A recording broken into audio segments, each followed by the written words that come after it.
मैंने last lecture में आपको याद होगा नस्ट इक्वेशन का एप्लीकेशन शुरू किया था और इसमें मैंने पहला एप्लीकेशन पढ़ाया था ई सेल कैलकुलेट करना, ठीक है बच्चों। और दूसरा एप्लीकेशन मैंने कहा था कि हम लोग इसका जो है गिब्स फ्री एनर्जी चेंज निकाल सकते हैं और मैंने एक रिलेशन लिखा था, याद होगा, del R G nought equal to minus n F E not cell, है ना। और मैंने कहा था कि ये जो इक्वेशन है ये थर्मोडायनेमिक्स का रिलेशन, ये थर्मोडायनेमिक्स में आपने पढ़ा होगा या नहीं पढ़ा है तो ये रिलेशन याद रखिएगा, del R G nought equal to minus n F E not cell. ये जो ई नॉट सेल है आपको याद होगा E cathode minus E anode से निकलता है। और क्योंकि हम नस्ट इक्वेशन आपको याद होगा हमने गैल्वेनिक सेल के लिए लिखा था तो उसमें ई नॉट सेल का वैल्यू वहाँ से हम लोग निकाल सकते थे। अगर ई सेल मालूम हो तो ई नॉट सेल निकाल देंगे और ई नॉट सेल वैल्यू पुट कर देंगे तो डेल आर जी नॉट निकल जाएगा। डेल आर जी नॉट क्या है? Gibbs free energy change for the process है। और आप जानते हैं कि बैटरी में अगर करंट को फ्लो करंट जनरेट होता है जैसे गैल्वेनिक सेल में तो उसका थर्मोडायनेमिक्स से रिलेशन होता है। और वो रिलेशन क्या है बच्चों के, आपको थर्मोडायनेमिक्स याद होगा कि जिस प्रोसेस में गिब्स फ्री एनर्जी चेंज यानी डेल आर जी नॉट जितना ज़्यादा निगेटिव होगा तो उस सेल का यूज़फुल वर्क उतना ज़्यादा होगा। और उसी रिलेशन को हमने डेल आर जी नॉट को ई नॉट सेल से रिलेट किया हुआ है। बेसिकली ई नॉट सेल हम लोग नस्ट इक्वेशन से निकालते हैं और ई नॉट सेल यहाँ रखेंगे तो हम लोग को डेल आर जी नॉट निकल जाएगा। और डेल आर जी नॉट निकल जाएगा तो याद रखो डेल आर जी नॉट जिस सेल का जितना ज़्यादा निगेटिव होगा तो वो सेल यानी वो गैल्वेनिक सेल उतना क्या होगा, इफ़िशियंट होगा, क्योंकि जितना ज़्यादा निगेटिव तभी आ सकता है जब ई नॉट सेल का वैल्यू जितना ज़्यादा आ जाए, ठीक है बच्चों। तो इस लिहाज से हम लोग उसका यूज़फुल वर्क निकाल सकते हैं। तो कंपटीशन में कई बार जो है इलेक्ट्रोकेमिस्ट्री से है ना गिब्स फ्री एनर्जी निकालने को भी कह देता है। तो ये एक सवाल मैंने आपके सामने रखा है। ये सवाल है कि for the reaction cell reaction, एक सेल रिएक्शन दिया हुआ है उसमें 2Fe3 plus 2I minus give 2Fe3 plus, ठीक है, प्लस I2। इसका मतलब क्या होता है कि यहाँ पर ये जो बच्चों है ये 2Fe2 प्लस होगा, क्योंकि यहाँ पर देखो ध्यान से Fe3 प्लस से Fe2 प्लस में बदलेगा, इलेक्ट्रॉन गेन करेगा, ठीक है। अब आप बोलेंगे सर ये कैसे पता चला? तो देखो ना I माइनस किस में बदल रहा, I2 में बदल रहा। तो I माइनस I2 में तभी बदल सकता है ना जब वो इलेक्ट्रॉन लूज़ करे, तभी ना चार्ज हटेगा इसका। तो वो इलेक्ट्रॉन वो इसको देता है, इसलिए Rn+3 से +2 में चला जाता है। अब ये कह रहा है इस रिएक्शन में ई नॉट सेल का वैल्यू दिया हुआ है, ठीक है, और वो कहता है कि standard Gibbs free energy change निकालो। तो इसका मतलब ये तो डायरेक्ट है ना, हम लोग सवाल है ना बना सकते हैं। ये 2018 या 19 का नीट का क्वेश्चन है, इसलिए मैंने दे दिया कि आपको इस पे है ना गिब्स फ्री एनर्जी के साथ ये रिलेशन पे सवाल है, ठीक है। अब देखो बच्चों इसमें हमें ई नॉट सेल का वैल्यू दिया हुआ है और फैराडे कांस्टेंट तो हमको मालूम ही होता है 96,500 होता है, और एन क्या number of electron transfer during the reaction है, ठीक है बच्चों। तो यहाँ पर एन का वैल्यू क्या होगा तो आप खुद सोच करके देखेंगे। यहाँ Rn+3 से कहाँ गया है, +2 में गया है। इसका मतलब टोटल इलेक्ट्रॉन जो है जो लेन देन हो रहा है वो कितने इलेक्ट्रॉन का लेन देन हो रहा है, ठीक है, +3 से +2 में जा रहा है। तो ये एक इलेक्ट्रॉन ले रहा है, ठीक है। अब यहाँ पर 2 आयरन है, देखो ध्यान से 2 आयरन है, तो 2 आयरन +3 से +2 में जा रहा है, इसका मतलब 2 इलेक्ट्रॉन लेगा, है ना। और डेफिनेटली 2I माइनस जो है I2 में बदलेगा, तो इसका मतलब यहाँ 2 इलेक्ट्रॉन ये लूज़ करेगा। तो n का वैल्यू यहाँ 2 रख देंगे, ठीक है। और फैराडे कांस्टेंट का वैल्यू हमें मालूम है, ई नॉट सेल का वैल्यू भी गिवन दिया हुआ है। तो हमको डेल आर जी नॉट इस रिएक्शन का इस सेल का हमें निकल जाएगा, ठीक है बच्चों। इसका आंसर मैं बता देता हूँ, इसका आंसर है ना बी वाला है, एक बार चेक कर लीजिएगा कैलकुलेशन में। n का वैल्यू यहाँ 2 आना चाहिए, ठीक है। अब आइए, ये एक सवाल है जो बहुत ही इम्पॉर्टेंट है, हमेशा नीट में जेई में बराबर आता रहता है, ठीक है। ये आप ध्यान से समझेंगे। इसमें कह रहा है कि what is the standard electrode potential of Rn+3 से। देखो Rn+3 से किस में जा रहा है, Rn0 में जा रहा है। तो मतलब इसका स्टैंडर्ड इलेक्ट्रोड पोटेंशियल निकालना है, ठीक है, किसका, आयरन +3 से 0 में जा रहा है, यानी आपको ये निकालना है EFe3/Fe, ये निकालना है, यानी इसका वैल्यू पता करना है। ठीक, और यहाँ पर जो वैल्यू दिया हुआ है आयरन का +2 से 0 में जाने के लिए, देखो ध्यान से, आयरन +2 से 0 में जा रहा है, तो उसका रिडक्शन पोटेंशियल का वैल्यू दिया हुआ है, ठीक है, और वो -0.47 दिया हुआ है ना। और जो आयरन तीसरा रिएक्शन दिया हुआ आयरन +3 से +2 में जा रहा है, ठीक है बच्चों। तो यहाँ पर 2 इक्वेशन दे रहा है, यानी एक ही मेटल है उसका 2 इक्वेशन दे रहा है, और बोल रहा है कि थर्ड ऑक्सीडेशन स्टेट का रिडक्शन पोटेंशियल का वैल्यू पता कीजिए, ठीक है बच्चों। तो यहाँ पर एक चीज़ बच्चों गड़बड़ है, वो +3 से +2 में जाएगा, आयरन +3 से +2 में जाएगा, और इसका जो रिडक्शन पोटेंशियल का वैल्यू दे रहा है +3 से +2 में जाने के लिए, और पहला है आयरन +2 से आयरन में जा रहा है, और इसका E0 वैल्यू दे रहा है Fe2+ से Fe में जा रहा है, Fe2+ से Fe में जा रहा है। यानी कि यहाँ पर बच्चों ये प्लस चार्ज मैंने 3 लगा दिया था गलती से, अब इसको सही कर रहे हैं हम, ठीक है। आप कंफ्यूज मत हो, मैं अभी आपको एक्सप्लेन कर दे रहा हूँ। यह देखो यहाँ पर स्टैंडर्ड इलेक्ट्रोड पोटेंशियल निकालना है किसका, आयरन +3 से 0 में जा रहा है, ठीक है, आयरन +3 से कहाँ जा रहा है, 0 में। अब ये कह रहा कि इसका स्टैंडर्ड इलेक्ट्रोड पोटेंशियल निकालो, यानी EFe3+Fe निकालना है ना। स्टैंडर्ड का मतलब नॉट लगा दे रहे हैं हम लोग, ठीक। और इसमें उसी मेटल का 2 अलग अलग ऑक्सीडेशन स्टेट में रिएक्शन दिखा रहा है। पहला रिएक्शन दिखा रहा है आयरन +2 से 0 में जा रहा है, कहाँ जा रहा है, आयरन +2 से 0 में जा रहा है, तो उसका रिडक्शन पोटेंशियल दिया हुआ है -0.47, और जो एक और रिएक्शन दिया हुआ उसी मेटल का +3 से +2 में जा रहा है, उसका रिडक्शन पोटेंशियल जो है वो 0.77 वोल्ट है। तो बोलता है कि आप E0 Fe3+Fe निकालिए, ठीक है। इसका मतलब ज़रा बात को समझ लो, एक ही मेटल का है ना 2 ऑक्सीडेशन स्टेट का रिडक्शन पोटेंशियल दिया हुआ, +2 वाले स्टेट का और +3 वाले स्टेट का। जब वो +2 से 0 में जा रहा है और दूसरा वाला +3 से +2 में जा रहा है, और कह रहा है कि उसी मेटल का +3 से 0 में जाने में रिडक्शन पोटेंशियल क्या होगा वो आपको निकालना है। तो पहले तो मैं आपको सिंपल एक फार्मूला बता दूं कि अगर आपको E3 निकालना है, यही हमें निकालना है, इसको हम E3 मान लेते हैं, ठीक है, इसको E1 मान लेते हैं, इसको E2 मान लेते हैं। तो E3 अगर निकालना है तो हमारे पास एक फार्मूला है NE1 plus N2 E2 upon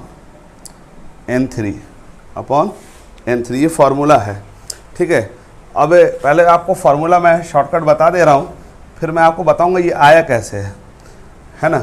तो ये हमेशा क्वेश्चन आता रहता है, तो पहले इस फार्मूला को याद कर लें, ठीक है, उसके बाद फिर हम दिमाग लगाना आपको सिखा देंगे। क्वेश्चंस क्या कह रहा था कि जो एक ही मेटल है वो 3 अलग अलग ऑक्सीडेशन स्टेट में है, जिसमें 2 ऑक्सीडेशन स्टेट का रिडक्शन पोटेंशियल दिया हुआ, +2 से 0 में जाने का रिडक्शन पोटेंशियल दिया हुआ है, और +3 से +2 में जाने का रिडक्शन पोटेंशियल वैल्यू दिया हुआ है। तो उसी मेटल का +3 से 0 में जाने का स्टैंडर्ड रिडक्शन पोटेंशियल निकालने को कह रहा। तो हम क्या करेंगे, ये फार्मूला याद रखेंगे, डायरेक्ट इस फार्मूला पे हम तुरंत निकाल सकते हैं, ठीक है। ये फार्मूला कैसे आया अभी हम आपको बता देते हैं, ठीक है। तो देखो n ये इसको मान लो, फर्स्ट वाले को मान लो इक्वेशन 1, और सेकंड वाले को मान लो इक्वेशन 2, और जो निकालना उसको इक्वेशन 3 है, ठीक है। तो यहाँ पर आप ध्यान से देखेंगे तो पहले वाले इक्वेशन में +2 से कहाँ जा रहा है, आयरन 0 में जा रहा है, इसका मतलब +2 से 0 में जाने का मतलब 2 इलेक्ट्रॉन वो ले रहा होगा। तो N1 यहाँ पर क्या हो जाएगा, 2 हो जाएगा। N1 कितना ले लेंगे, 2। N1 क्यों ले रहे हैं, क्योंकि यहाँ पर टोटल 2 इलेक्ट्रॉन क्या हो रहा है, वो गेन हो रहा है। तो N1 2 हो जाएगा, और E1 का वैल्यू दिया हुआ है -0.47। उसी तरह से सेकंड इक्वेशन को है ना, इसमें आयरन कहाँ से कहाँ जा रहा है, +3 से +2 में जा रहा है। तो इसका मतलब बताओ कितना इलेक्ट्रॉन गेन कर रहा है वो, +3 से +2 में जाने का मतलब 1 इलेक्ट्रॉन गेन कर रहा है। तो N2 जो हो जाएगा, इसको इक्वेशन 2 मान ले रहे हैं, तो ये N2 हो जाएगा, N2 1 हो जाएगा, है ना। और E2 का वैल्यू कितना हो जाएगा बच्चों, तो ये वैल्यू दिया हुआ है, यहाँ रख देंगे। और N3 क्या होगा, तो देखो ध्यान से, आयरन +3 से कहाँ जा रहा है, 0 में जा रहा है, नहीं तो +3 में 0 में जा रहा है, तो इसका मतलब ये हुआ कि टोटल इलेक्ट्रॉन यहाँ पर जो एक्सचेंज हो रहा है, लेन देन हो रहा है, वो 3 इलेक्ट्रॉन का वैल्यू हो रहा है, तो N3 क्या हो जाएगा, 3 हो जाएगा। ठीक है बच्चों, और इसका जो आंसर आ जाएगा बच्चों वो डी आंसर होगा, -0.057। अब आप बोलेंगे सर ये तो समझ में आ गया, फॉर्मूला आपने लगा दिया, लेकिन ये आया कैसे, तो मैं आपको बता दूं कि अभी मैंने ऊपर एक क्वेश्चन लिखा था, del RG nought equal to -NFE nought से लिखा था याद है, अभी देखो इक्वेशन लिखा हुआ भी है। तो हम क्या करेंगे, ये फर्स्ट इक्वेशन, ये सेकंड इक्वेशन, सबके लिए हम लोग क्या करेंगे कि इसको डेल्टा G1 मान लेते हैं। क्या मान लेते हैं, डेल्टा G1। ठीक है, तो n का वैल्यू कितना हो जाएगा, पहले वाले केस में देखो टोटल, देखो 2 + 2 से 0 में जा रहा तो 2, और F और E क्या है, देखो ध्यान से, E सेल यहाँ तो नहीं ले रहे हैं, ये तो इंडिविजुअल इलेक्ट्रोड ले रहे हैं, तो +2 से इसमें चला जाएगा, Fe में जाएगा। ठीक है जी, उसी तरह से सेकंड वाले इक्वेशन में देखो, इसके लिए क्या हो जाएगा, del G2 नॉट, तो ये क्या हो जाएगा, इसके लिए फिर यही फार्मूला लगेगा, NFE नॉट सेल। अब देखो n का वैल्यू कितना हो रहा, +3 से कहाँ जा रहा बच्चों, ये +2 में जा रहा, तो n का वैल्यू 1 ले लेंगे। ठीक है, और F फैराडे कांस्टेंट, ये तो कांस्टेंट ही है, और ये क्या हो जाएगा, E क्या हो जाएगा, E नॉट हम ले रहे हैं, स्टैंडर्ड कंडीशन में ले रहे हैं। अब यहाँ पर कहाँ से कहाँ स्टेट में जा रहा, +3 से +2 में जा रहा। ठीक है, तो पहले इक्वेशन के लिए हमने गिब्स फ्री एनर्जी का इक्वेशन लिख लिया, दूसरे के लिए लिख लिया। अब हमें क्या कह रहा है, डेल्टा G3, तो डेल्टा G3 यानी पहले वाले जिसको निकालना है उसके लिए क्या हो जाएगा, उसी तरह से n का वैल्यू कितना हो जाएगा, n का वैल्यू देखो +3 से कहाँ जा रहा, 0 में, तो n का वैल्यू 3 हो जाएगा, 3F, और E नॉट क्या हो जाएगा, और यहाँ पर क्या है, Fe +3 से Fe में बदल रहा है। ठीक है, तो इसका वैल्यू दिया हुआ है, इसका वैल्यू दिया हुआ है, इसका वैल्यू निकालना है। तो हम क्या करें, ये इक्वेशन 1 है, ये इक्वेशन 2 है, ये इक्वेशन 3 है। ठीक है, तो थर्ड वैल्यू को निकालने के लिए हम क्या करेंगे, delta G3 not equal to होगा delta G1 not plus delta G2 not, यही लगा रहे हैं हम लोग। अब सारे वैल्यू को बारी बारी से पुट कर देंगे तो ये E3 के शक्ल में आ जाएगा, क्योंकि यहाँ पर डेल्टा G3 की जगह क्या लिखोगे, सोचो, डेल्टा G3 की जगह लिखोगे 3F E नॉट, है ना, Fe3 प्लस Fe लिखेंगे। उसी तरह से डेल्टा G1 की जगह क्या लिखेंगे, 2Fe E not Fe2 plus Fe लिखेंगे, और डेल्टा G2 की जगह 1F E not Fe3 plus Fe2। जब इसे पुट करेंगे तो वैल्यू कट करके इसी फार्मूला के फॉर्म में आ जाएगा। तो ये तो आपको मैंने बताया कि इस तरीके से हम लोगों ने किया, लेकिन इतना करना नहीं है, ये बोर्ड में नहीं आता, कंपटीशन में आता है।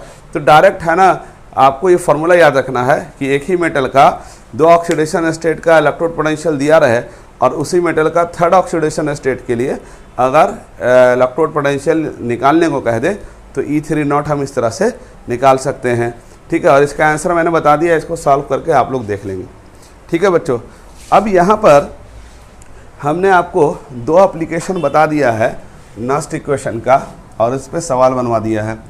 अब हम लोग 3rd एप्लीकेशन देखेंगे नस्ट इक्वेशन का। ठीक है बच्चों, और वो 3rd एप्लीकेशन है ना, हम लोग देखेंगे इक्विलिब्रियम कांस्टेंट निकालने के लिए। क्या निकालने के लिए, इक्विलिब्रियम कांस्टेंट।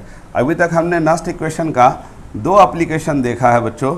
पहला एप्लीकेशन क्या था बताइए, पहला एप्लीकेशन था ई सेल कैलकुलेट करना। ठीक है बच्चों, गैल्वेनिक सेल का। दूसरा क्या निकाला था हमने, गिब्स फ्री एनर्जी चेंज निकालना, del RG नॉट निकालना था, और उसके लिए रिलेशन क्या था, -NFE नॉट सेल। ठीक है बच्चों, तो अब हम लोग 3rd एप्लीकेशन देखेंगे। तो कई बार बच्चों कंपटीशन में कई सवाल ऐसे आते हैं जिसमें वो क्या करता है, इलेक्ट्रोकेमिस्ट्री, थर्मोडायनेमिक्स और इक्विलिब्रियम तीनों को रिलेट करके एक साथ सवाल दे देता है। मेरी बात समझो क्या बोल रहा हूँ, ये सबसे डेंजर एरिया है। आजकल जो नीट में या जेई में जो सवाल आता है बच्चों, वो एक चैप्टर से डायरेक्ट नहीं आता है, बल्कि 2-3 चैप्टर को मिला के आता है। तो मैं वो सवाल भी आपको बनवा दूंगा, पहले अभी हम लोग है ना, अभी तक हमने देखा कि थर्मोडायनेमिक्स का कॉन्सेप्ट यहाँ अप्लाई हो गया।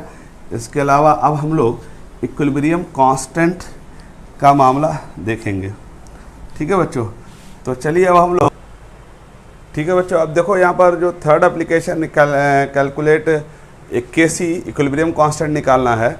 तो ये देखो, ये गैल्वेनिक सेल हमने दोबारा ले लिया है, और गैल्वेनिक सेल में आपको पता है ना, सेल प्रेजेंटेशन देते हैं Zn solid oblique Zn2 plus salt bridge copper 2 plus aqueous 1 molar oblique copper solid लिख दिया है।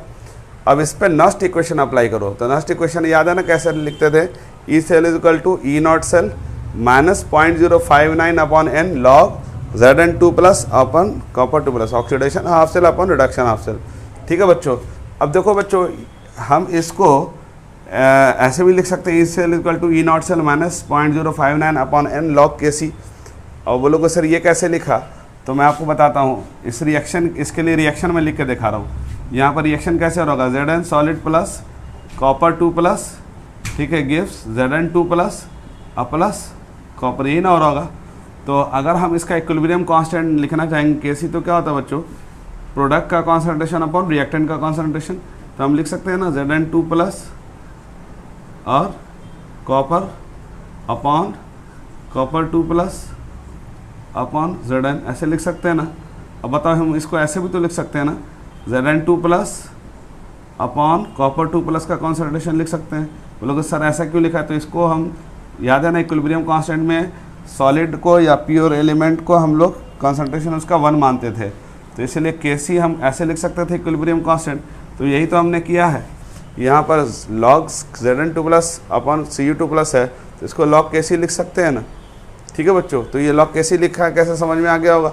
अब देखो, एट इक्विलिब्रियम पे हम कौन सा केसी निकालना चाह रहे हो, तो केसी कैसे निकलेगा? इक्विलिब्रियम पे तो निकलेगा ना। तो इक्विलिब्रियम पे ई सेल 0 हो जाता है।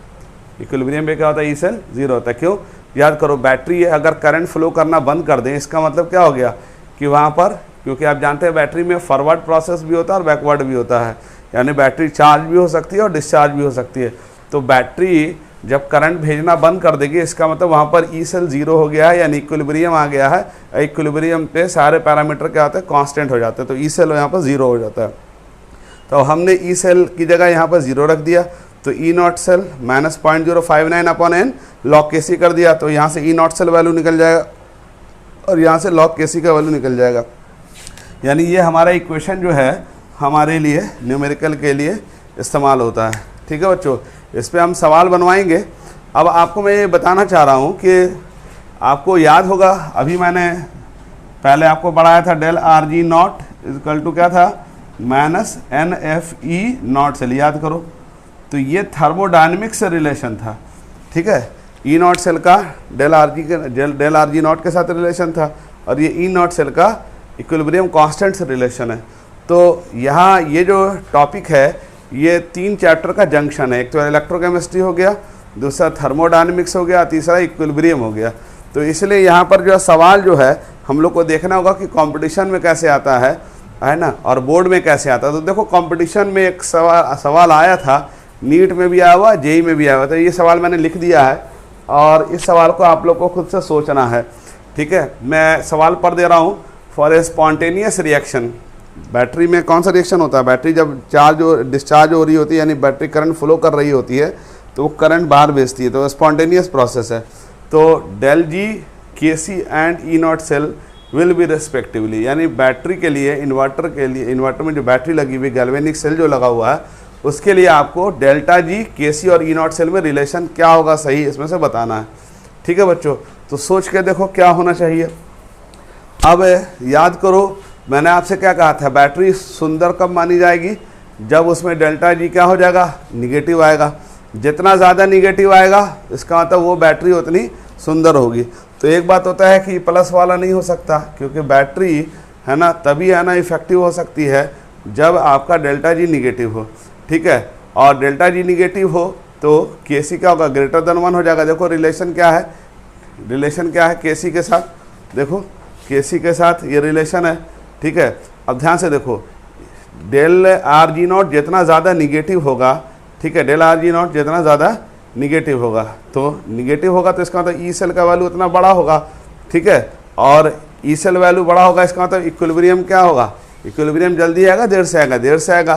तो डेफिनेटली यहाँ पर इसका मतलब डेफिनेटली यहाँ पर क्या होगा बच्चों कि इस रिलेशन में हम देखेंगे तो यहाँ देखो डेल्टा जी निगेटिव दिखा रहा और यहाँ पर के सी ग्रेटर देन 1 दिखा रहा। तो के सी याद करो, के सी क्या था बच्चों, याद करो प्रोडक्ट का कॉन्सेंट्रेशन अपॉन क्या होगा बच्चों, रिएक्टेंट का कॉन्सेंट्रेशन। अब बताओ बैटरी अच्छी कब मानी जाएगी, जब उसमें क्या हो, इक्विलिब्रियम देर से आए। क्योंकि याद करो के सी किसके बराबर होता था, 1 के भी बराबर होता था। के सी ग्रेटर देन 1 भी हो सकता था और के सी लेस देन 1 भी हो सकता था। तो अब बताओ कि के सी 1 आने का मतलब क्या है, प्रोडक्ट और रिएक्टेंट का कॉन्सेंट्रेशन सेम होगा तभी ना बनाएगा। इसका मतलब 50% पे इक्विलिब्रियम आएगा तभी ना के सी 1 आ सकता है। और के सी ग्रेटर देन 1 कब आ सकता है, जब प्रोडक्ट ज़्यादा हो रिएक्टेंट कम हो, ठीक है। और के सी लेस देन 1 कब हो सकता है, जब रिएक्टेंट ज़्यादा हो प्रोडक्ट कम हो। तो बैटरी ज़्यादा देर चलेगी तो इसका मतलब के सी ग्रेटर देन 1 आना चाहिए, नहीं आना चाहिए। क्योंकि के सी ग्रेटर देन 1 आने का मतलब क्या होगा, इक्विलिब्रियम देर से आएगा। तो दिमाग लगाओ, डेल्टा जी जितना ज़्यादा निगेटिव होगा के सी उतना ग्रेटर देन 1 होगा, और के सी जितना ग्रेटर देन 1 होगा तो ई सेल का जो वैल्यू होगा उतना पॉजिटिव होगा, यानी उतना ज़्यादा अमाउंट ऑफ करंट फ्लो करेगा। तो इसका मतलब इसका आंसर क्या होना चाहिए, तो ये तो नहीं हो सकता क्योंकि डेल्टा जी तो निगेटिव है लेकिन के सी लेस देन 1 दिखा रहा है। तो के सी लेस देन 1 दिखाने के बाद इक्विलिब्रियम क्या आ जाएगा, जल्दी आ रहा है, तो इसका मतलब डेल्टा जी उतना अनफेवरेबल हो जाएगा। तो ये नहीं हो सकता। अब देखो ध्यान से, ये निगेटिव है और ये क्या है, ग्रेटर देन 1 है, लेकिन ये टर्म क्या है, निगेटिव है। तो यानी ई सेल का वैल्यू कम आ जाएगा। तो इसलिए हमारा आंसर क्या होगा बच्चों, ए हो जाएगा। ठीक है बच्चों। अब रही बात कि बोर्ड में एग्जाम में कैसे क्वेश्चन आता है, तो बोर्ड में सीधा सीधा क्वेश्चन आएगा, ठीक है। लॉग के सी आपको है ना एन का वैल्यू दे देगा। एन का वैल्यू तो आपको रिएक्शन में देख करके पता चल जाएगा, गैल्वेनिक सेल में कितना इलेक्ट्रॉन का लेन देन हो रहा है, ठीक है। और ई नॉट सेल का वैल्यू हमें है ना या तो निकालना होगा, वो कैसे निकालते हैं, E not cathode minus E not anode से, और 0.05 है तो यहाँ पर लॉग के सी का वैल्यू निकल जाएगा। और फिर के सी का वैल्यू निकालने के बाद फिर क्या करेंगे हम, लॉग के सी का वैल्यू निकालने के बाद के सी निकालना होगा तो उसका एंटी लॉग लेना पड़ जाएगा। ठीक है बच्चों। तो इसका मतलब है कि नास्ट इक्वेशन का हम लोगों ने 3 एप्लीकेशन देखा है। अगर हम लोग इस पे सवाल बनाना चाहते हैं तो एक सवाल बना के हम लोग देख सकते हैं कि इस पर सवाल कैसे। अब देखो बच्चों, एक प्रॉब्लम मैंने दिया है इक्विलिब्रियम कांस्टेंट पे। ये एनसीईआरटी का क्वेश्चन है, आपको देख करके अंदाज़ा लग जाएगा। इससे पहले जब भी मैंने ऑब्जेक्टिव क्वेश्चन दिया था वो नीट में या जेईई में पूछा हुआ था, तो उसको ध्यान रखिएगा, वो जंक्शन क्वेश्चन था, मतलब तीनों चैप्टर का मिला करके क्वेश्चन मिला के दे दिया था। अब मैं बोर्ड लेवल की बात कर रहा हूँ। ये क्वेश्चन है एनसीईआरटी का, calculate the KC for the reaction. Reaction दिया हुआ copper solid plus 2Ag plus gives Cu2 plus 2Ag। तो बोलता है इसका केसी निकालो, और यहाँ पर जो है standard reduction potential of Ag plus oblique Ag दिया हुआ है, और E0 copper 2 plus oblique copper दिया हुआ 0.34 वोल्ट। तो केसी निकालना, तो हम जानते हैं कि लॉग केसी बराबर, अभी मैंने फार्मूला देखो लिखा हुआ वहाँ पर, लॉग केसी बराबर क्या होगा, n E0 सेल अपॉन 0.059, ये ना होगा बच्चों। तो अब देखो ध्यान से, हमको लॉग केसी निकालेंगे तभी ना केसी निकलेगा। तो पहले हम लोग लॉग केसी निकालते हैं, फिर केसी अपने आप एंटी लॉग लेने से निकल जाएगा। n का वैल्यू क्या लेंगे, तो देखो ध्यान से, कॉपर किस में बदला है, कॉपर प्लस 2 में, और 2Ag प्लस किससे बदला है, 2Ag में। तो बताओ टोटल इलेक्ट्रॉन लेन देन कितना हो रहा है, कॉपर प्लस 2 में जा रहा है तो इसका मतलब 2 इलेक्ट्रॉन वो लूज कर रहा, और 2Ag प्लस Ag में जा रहा है तो n का वैल्यू यहाँ पर भी 2 ही होगा। तो n का वैल्यू क्या ले लेंगे, 2 नहीं। अब E0 सेल कैसे निकालेंगे, तो E0 सेल तो दिया हुआ नहीं है सवाल में, तो लेकिन हमको दिया हुआ ना standard reduction potential of Ag, और किसका दिया हुआ है, किसका दिया हुआ है, कॉपर का। तो E0 सेल बराबर क्या होता है, E0 कैथोड माइनस क्या होता था बच्चों, E0 एनोड। मैं आपको लिख के दिखा रहा हूँ, बाकी आंसर मैं बता दूंगा, सॉल्व कर लेंगे हम लोग, आप लोग सॉल्व कर लेंगे। E0 सेल का वैल्यू हम निकालना पड़ेगा क्योंकि E0 सेल तो डायरेक्ट दिया हुआ नहीं है। तो अब कैथोड कौन होगा, एनोड कौन होगा। तो अब आप ध्यान से देखिए, इसमें सेल प्रेजेंटेशन तो नहीं दिया हुआ है, लेकिन एक बात तो तय है कि यहाँ पर हम 2 तरह से कैथोड एनोड पहचान सकते हैं। एक तो कॉपर प्लस 2 में बदला, इसका मतलब ये ऑक्सीडेशन हुआ है, नहीं हुआ है क्योंकि इलेक्ट्रॉन लॉस हो रहा है, और 2Ag प्लस Ag में बदला है तो इसका मतलब इलेक्ट्रॉन गेन हुआ है। तो कॉपर प्लस 2 में इसका मतलब ये ऑक्सीडेशन वाला हो गया, और ये क्या हो गया, रिडक्शन वाला हो गया। तो ऑक्सीडेशन किस पे होता है? एनोड पे होता है। और रिडक्शन किस पे होता है? कैथोड पे होता है। तो कैथोड माइनस एनोड, यानी कि हमको क्या करना पड़ेगा बोलो? ई नॉट सेल बराबर क्या होगा? ई नॉट बोलो Ag प्लस ऑब्लिक Ag लिखेंगे ना, क्योंकि यही तो कैथोड है, इसी का रिडक्शन हो रहा है।